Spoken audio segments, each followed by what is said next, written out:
पहले मैं उन सैनिकों, उन जवानों, उन अफसरों को नमन करना चाहती हूँ जो हमारे देश के रेगिस्तानों में, हमारे देश के घने जंगलों में, बर्फीले पहाड़ियों पे हमारी देश की रक्षा करते हैं, जो हर पल देश के लिए अपनी जान देने के लिए तैयार रहते हैं। 1948 से लेकर अब तक, जब से पाकिस्तानी रेडर्स ने कश्मीर पे हमला किया, तब से लेकर अब तक हमारी देश की अखंडता की रक्षा करने में उनका बड़ा योगदान है। हमारी आज़ादी अहिंसा के आंदोलन से हासिल हुई, लेकिन जैसे मैंने कहा, उसको कायम रखने के लिए हमारी सेना का बहुत बड़ा योगदान है। अध्यक्ष महोदय, कल मैं सदन में बैठी हुई सबके भाषण सुन रही थी। आदरणीय रक्षा मंत्री महोदय ने बोला, सत्ता पक्ष के कई मंत्रियों ने बोला। 1 घंटे का रक्षा मंत्री जी का लंबा भाषण था। सुनते सुनते एक बात मुझे बहुत खटक रही थी। उसके बाद जब दूसरे भाषण भी सुने आपके सत्ता पक्ष के, तब भी ये बात बार बार मेरे मन में आ रही थी कि सारी बातें कर ली, ऑपरेशन सिंदूर की बात कर ली, आतंकवाद की बात कर ली, देश की रक्षा की बात कर ली, इतिहास का पाठ भी पढ़ा दिया, लेकिन एक बात छूट गई। उस दिन 22 अप्रैल 2025 को जब 26 देशवासियों को अपने परिवार के सदस्यों के सामने खुलेआम मारा गया, तो ये हमला कैसे हुआ, क्यों हुआ?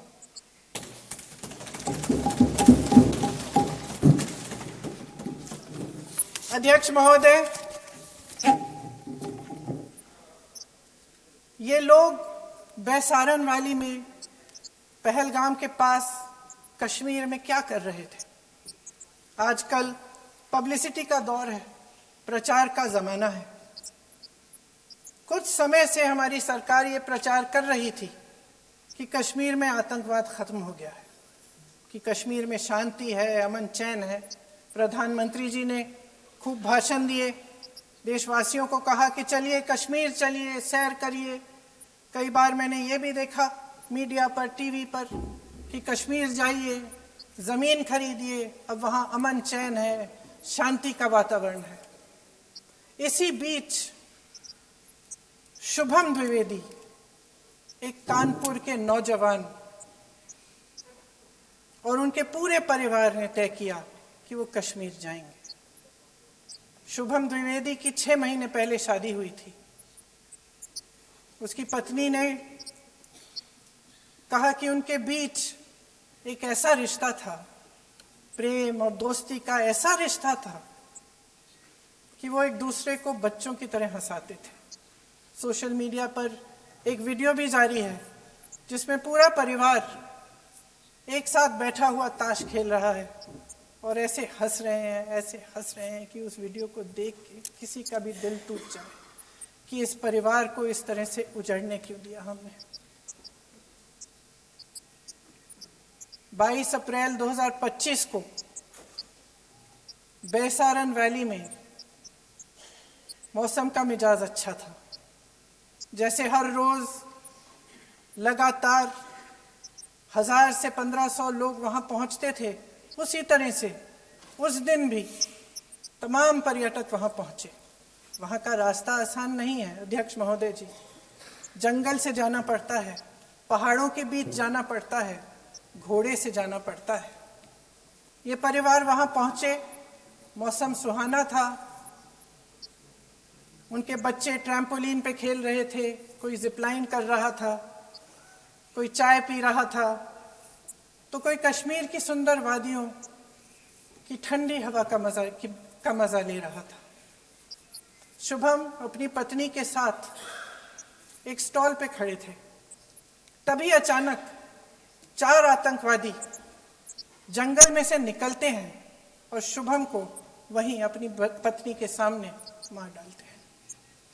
उसके बाद वे वहां से पूरे वैली में 1 घंटे के लिए लोगों को चुन चुन कर मारते हैं। किसी के पति को अपनी पत्नी के आंखों के सामने, किसी के पिता को अपने बेटे के सामने, चुन चुन कर 26 लोगों को मार डालते हैं। शुभम की पत्नी घबराकर वहां से भागने की कोशिश करती है, अपनी जान बचाने के लिए जंगल की तरफ दौड़ती है। वहां पता चलता है कि तमाम लोग जंगल की तरफ दौड़े हैं और अपनी जान बचाने की कोशिश कर रहे हैं। कोई अपने बेटे का हाथ पकड़ के पहाड़ों पर घसीटता हुआ जा रहा है, कोई कश्मीरी घोड़े वालों और गाइडों की मदद लेते हुए चले जा रहा है। कोई रास्ता नहीं है, कोई तरीका नहीं है, लेकिन किसी न किसी तरह से शुभम की पत्नी के शब्दों में किसी ऐसी शक्ति ने हमको बचा कर रखा कि हमें किसी न किसी तरह से हम अकेले नीचे पहुंचे। और मैं उनके लफ्ज पढ़ना चाहती हूं, क्योंकि उन्होंने कहा कि इस पूरे समय जब 1 घंटे के लिए चुन चुन कर भारतीय नागरिकों को मारा जा रहा था, इस पूरे समय उसे एक सुरक्षाकर्मी नहीं दिखा, एक सैनिक नहीं दिखा।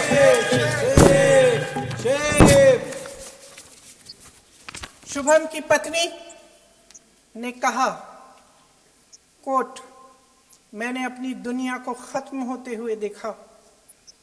अपनी आंखों के सामने एक सिक्योरिटी गार्ड नहीं था। मैं ये कह सकती हूं कि देश ने, सरकार ने हमें वहां पे अनाथ छोड़ दिया था। सिक्योरिटी क्यों नहीं थी वहां पे एक सैनिक क्यों नहीं दिखा? क्या सरकार को मालूम नहीं था कि यहां रोज 1000 से 1500 पर्यटक जाते हैं? क्या सरकार को मालूम नहीं था कि यहाँ के पहुंचने के लिए जंगल के रास्ते से जाना पड़ता है? अगर कुछ हो जाएगा तो लोग वहां से निकल नहीं पाएंगे।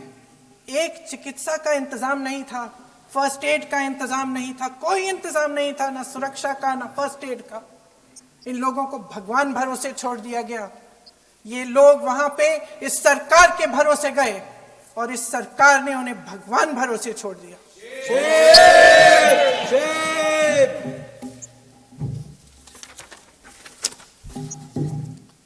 मैं पूछना चाहती हूं, ये किसकी जिम्मेदारी थी?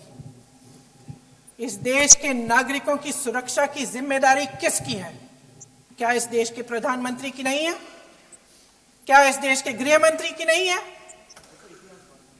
क्या इस देश के रक्षा मंत्री की नहीं है? क्या एनएसए की नहीं है? अध्यक्ष महोदय, पहलगाम हमले से सिर्फ 2 हफ्ते पहले हमारे गृह मंत्री महोदय जी कश्मीर गए थे। किस लिए गए थे? जो सुरक्षा की व्यवस्था है इसको देखने के लिए गए थे, इसको रिव्यू करने के लिए गए थे। और उन्होंने वहां कहा कि आतंकवाद पर विजय प्राप्त हुई है। ये 2 हफ्ते पहले है। 3 महीने बाद जेएनके के गवर्नर साहब एक आम इंटरव्यू में ऐसे ही चलते चलते कह देते हैं कि हाँ, बैसारन वैली में बहुत लापरवाही हुई और इसके लिए मैं जिम्मेदारी लेता हूं। ऐसे ही चलते चलते, और वो बात होती है, खत्म भी वहां होती है और वहीं खत्म हो जाती है। उनसे जिम्मेदारी ली भी नहीं जाती, कोई सवाल नहीं उठाता, कोई जवाब नहीं देता। अध्यक्ष महोदय, उस हमले की जिम्मेदारी एक आतंकवादी गुट जिसका नाम टीआरएफ है थोड़े दिनों बाद लेती है। कौन है ये टीआरएफ? 2019 में ये गुट बना। 2020 में इसने कश्मीर में आतंकवाद का काम शुरू कर दिया और 2020 अप्रैल 2020 से लेकर 22 अप्रैल 2025 तक इन्होंने 25 आतंकवादी हमले किए। गृह मंत्री महोदय ने जब यूपीए सरकार के समय के आतंकवादी हमले गिने तो लगभग 25 गिनवाए थे अभी अपने भाषण में। इस गुट ने कश्मीर में 25 हमले 2020 और 2025 के अंदर एक पूरी लिस्ट है इन हमलों की। मेरे पास इतना समय नहीं है इसलिए मैं एक एक को नहीं पढ़ना चाहती, लेकिन मैं इतना कहूंगी कि इनमें रियासी का हमला भी था 2024 का, जिसमें 9 लोग मारे गए और 41 लोग घायल हुए। कुल मिलाकर 2020 से लेकर 22 अप्रैल 2025 तक टीआरएफ ने 41 सेना और सुरक्षा कर्मियों की हत्या की, 27 सिविलियन की हत्या की और 54 लोगों को घायल किया था। भारत सरकार ने टीआरएफ को आतंकवादी संगठन का दर्जा कब दिया? 2020 में दिया, 2021 में दिया, 2022 में दिया, 2023 में दिया। 3 साल बाद, 3 सालों के लिए ये आतंकवादी गतिविधियां कर रहे हैं और आप इनको आतंकवादी संगठन तब कहते हैं 2023 में। इसकी क्या वजह थी? ये सब सरकार के संज्ञान में था और आप मुझे बताना चाहते हैं, सत्ता पक्ष के नेता बताना चाहते हैं कि ये सब आपके संज्ञान में था, लेकिन कोई भी एक ऐसी एजेंसी नहीं है हमारी सरकार की जिसको पता चला कि ऐसा हमला, ऐसा भयानक हमला होने जा रहा है हमारे देश में, कि पाकिस्तान में बैठे हुए इस हमले की योजना बन रही है कि हम भारत जाके हैवानियत करेंगे, 26 लोगों को मार डालेंगे और हमें पता ही नहीं है। क्या ये हमारी एजेंसियों की विफलता है कि नहीं है? ये बहुत बड़ी विफलता है, ये बहुत बड़ी विफलता है। जानते थे कि ये गुट है, जानते थे कि 5 सालों से ये आतंकवादी हमले कर रहा है, अध्यापकों को मारा, आर्मी के बड़े बड़े अफसरों को मारा, आम जनता को मार डाला, पुलिस वालों को मार डाला, और आप इन पे निगरानी नहीं रख रहे थे। और ये जो एजेंसियां हैं इनकी जिम्मेदारी कौन लेगा? क्या आईबी चीफ ने अपना इस्तीफा दिया? क्या किसी ने इस्तीफा दिया? गृह मंत्री जी के कार्य क्षेत्र में आता है इंटेलिजेंस ब्यूरो। क्या गृह मंत्री जी ने इस्तीफा दिया? इस्तीफा छोड़िए, जिम्मेदारी ली।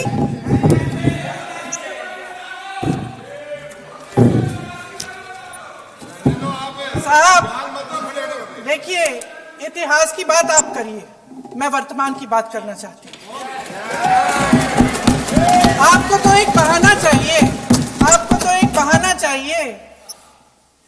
पूरे परिवार का नाम गिनवा देते हैं। अरे अपनी जिम्मेदारी खुद लीजिए। 11 सालों के लिए तो सत्ता में आप हैं।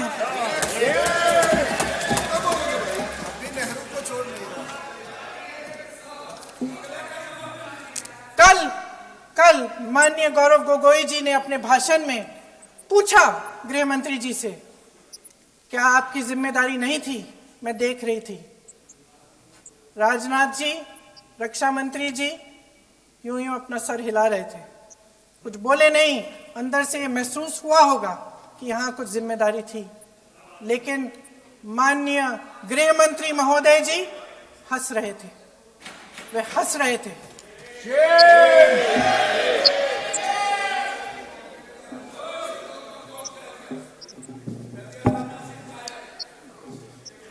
अध्यक्ष महोदय, कल सत्ता पक्ष और आज भी सत्ता पक्ष के नेताओं ने 2008 के मुंबई के हमलों का जिक्र किया, बार बार कहा कि मनमोहन सिंह जी की सरकार ने कुछ नहीं किया।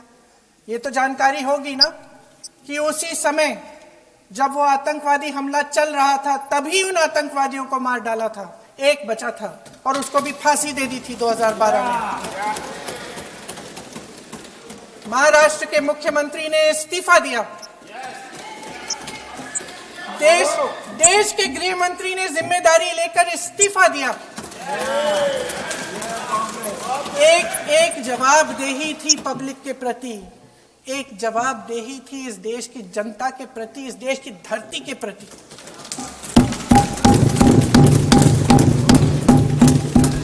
राजनाथ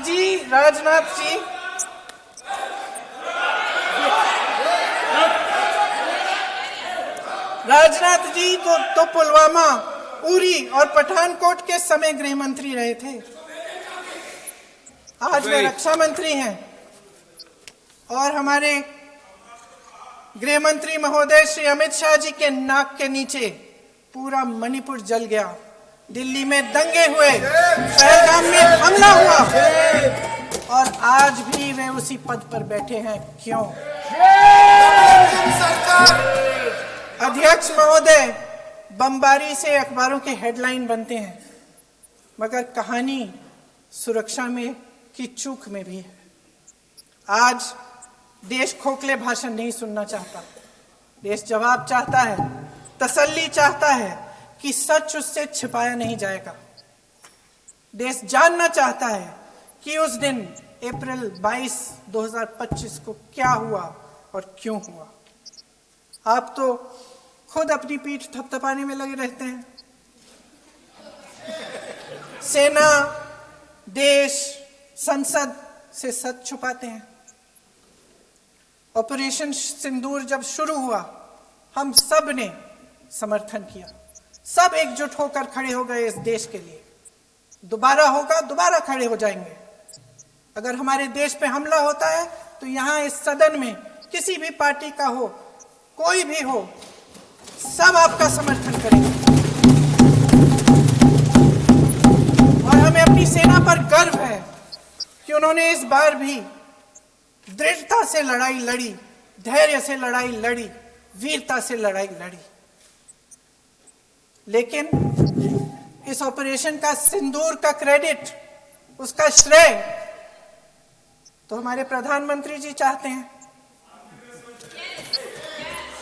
सही भी है, ठीक है, सही है, श्रेय ले।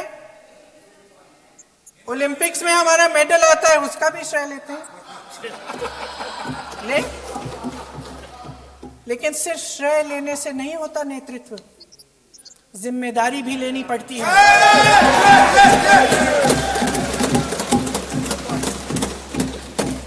देश के इतिहास में ये पहली बार हुआ, देश के इतिहास में ये पहली बार हुआ कि जंग होते होते ही रुक गई है जी। और इस रुकावट का ऐलान हमारी सरकार, हमारी सेना नहीं करती, अमेरिका के प्रेसिडेंट करते हैं, अमेरिका के राष्ट्रपति करते हैं। ये हमारे प्रधानमंत्री महोदय की गैर जिम्मेदारी का सबसे बड़ा प्रतीक है। आज गृह मंत्री जी ने इस बात पर उल्लेख किया। उन्होंने कहा, उनकी शब्दों में उन्होंने कहा कि पाकिस्तान के पास शरण में आने के बजाय कोई चारा ही नहीं था। आपने शरण दिया क्यों? वो आते हैं आपके देश के अंदर, लोगों को मार डालते हैं और आप उनको शरण दे रहे हैं। क्यों दिया शरण? इसका जवाब क्यों नहीं दिया है एक भी भाषण में? जैसे ये बात उठी, शरण की बात की, हमारे गृह मंत्री जी ने इतिहास में चले गए। नेहरू ने क्या किया, इंदिरा गांधी ने क्या किया, यहां तक कि मेरी मां के आंसुओं तक चले गए। लेकिन इस सवाल का जवाब नहीं दिया कि ये सीज फायर हुआ क्यों, ये जंग रुका क्यों, और तब क्यों रुका जब दुश्मन के पास कोई चारा नहीं था हमारे श्रेय में आने के बजाय। क्यों रुका ये जंग? इसका जवाब नहीं दिया। धन्यवाद। आप देंगे?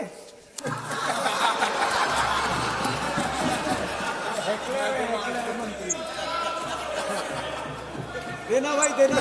आपको टाइम मिलेगा तो, टाइम नहीं मिलेगा आपको शायद। वैसे महोदय, मेरी माँ की आंसू की बात की है, मैं इसका जवाब देना चाहती हूँ। मेरी मां के आंसू तब गिरे जब उनके पति को आतंकवादियों ने शहीद किया, जब वे मात्र 44 साल की थी। और आज अगर मैं इस सदन में खड़ी हूं और उन 26 लोगों की बात कर रही हूं, मैं इसलिए कर रही हूं क्योंकि मैं उनका दर्द जानती हूं, महसूस करती हूं।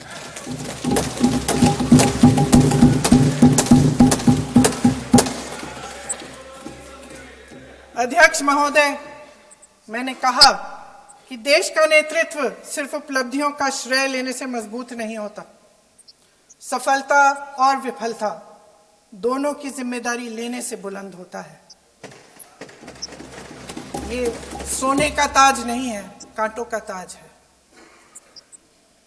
अध्यक्ष महोदय, जब सरकार झूठी और कायर हो तो वे बहादुर से बहादुर सेना के साहस और पराक्रम को भी कमजोर कर देती है। देश को प्रतिशोध के साथ साथ सबके प्राणों की रक्षा का प्रण चाहिए। सेना की शक्ति के साथ सरकार की सच्चाई भी चाहिए।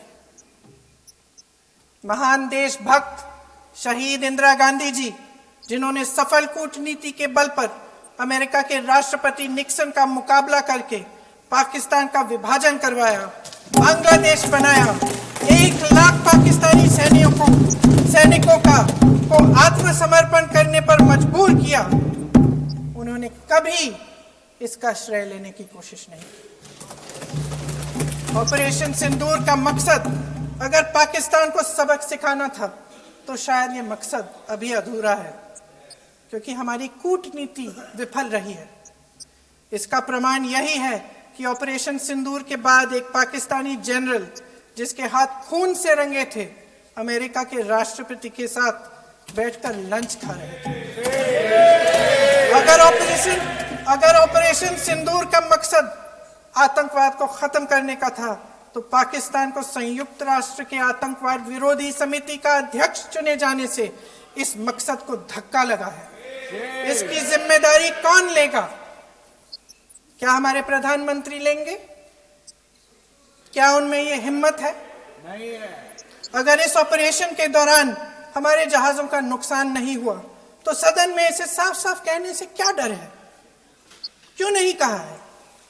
कल भी रक्षा मंत्री जी ने कहा कि हमारे इंफ्रास्ट्रक्चर का नुकसान नहीं हुआ, तो जहाजों के बारे में भी बता दें, साफ साफ बता दें, क्या हर्ज है? सच्चाई तो है। सवालों से बचने के लिए ये सरकार हमेशा प्रयास करती है।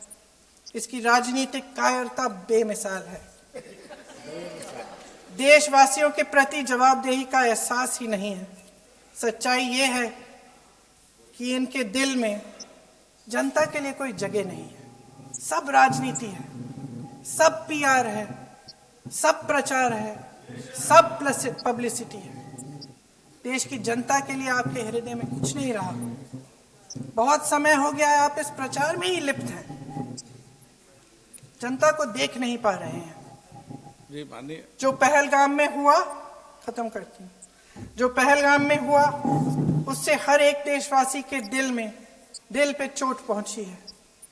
हिमांशी नारवाल की गुहार ने हम सबको शर्मिंदा किया है। इसीलिए मैं आज यहां खड़े हुए एक आखिरी बात करना चाहती हूं।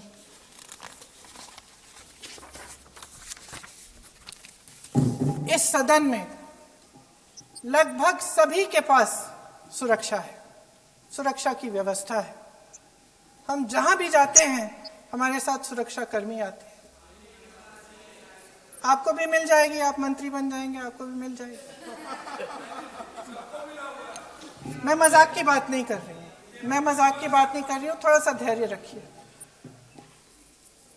उस दिन पहलगाम में 26 परिवार उजड़ गए। 26 लोगों को अपने परिवार के सदस्य के सामने मारा गया। 26 बेटे, पति, पिता गुजर गए। उनमें से 25 भारतीय थे।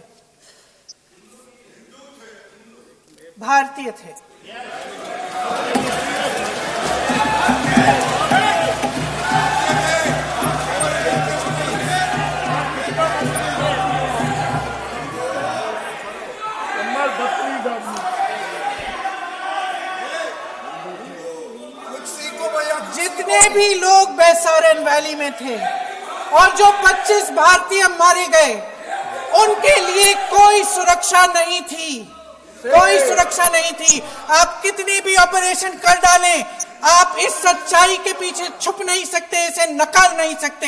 आपने उनको सुरक्षित नहीं किया। कोई शर्म नहीं है, कोई शर्म नहीं है, कोई शर्म नहीं है और ना कभी होगी। सुन लीजिए, सुबह भी मैं शिव मंत्र बोल के आई हूं। इनको क्या पता शिव मंत्र क्या है? शिव मंत्र खत्म कर लूं अपना भाषण। शिव मंत्र मैं एक बार उन 25 भारतीयों के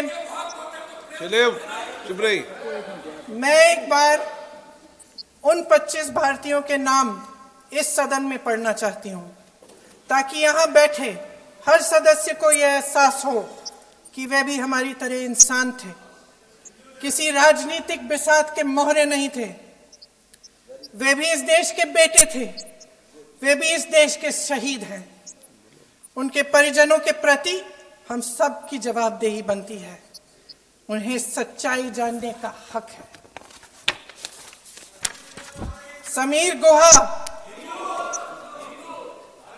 भारतीय, बिट्टन अधिकारी, मनीष रंजन, हेमंत सुहास जोशी, विनय नारवाल, सुशील नथनियल, अतुल श्रीकांत मोने, सैयद आदिल हुसैन शाह, नीरज उद्वानी, एन रामचंद्रन, संजय लक्ष्मण लेले, मानिए प्लीज, दिनेश अग्रवाल, दिलीप दिल से, प्रशांत कुमार सतपति, JS चंद्रमौली, अब बोलिए, अब आराम से। JS चंद्रमौली, यतीश परमार, S मधुसूदन राव, माननीय सदस्य, नारेबाजी का सदन नहीं है। शैलेश कलाटिया, ये तरीका ठीक नहीं है आपका। मंजुनाथ राव, कौस्तभ गणबोते, शुभम द्विवेदी। जय हिंद।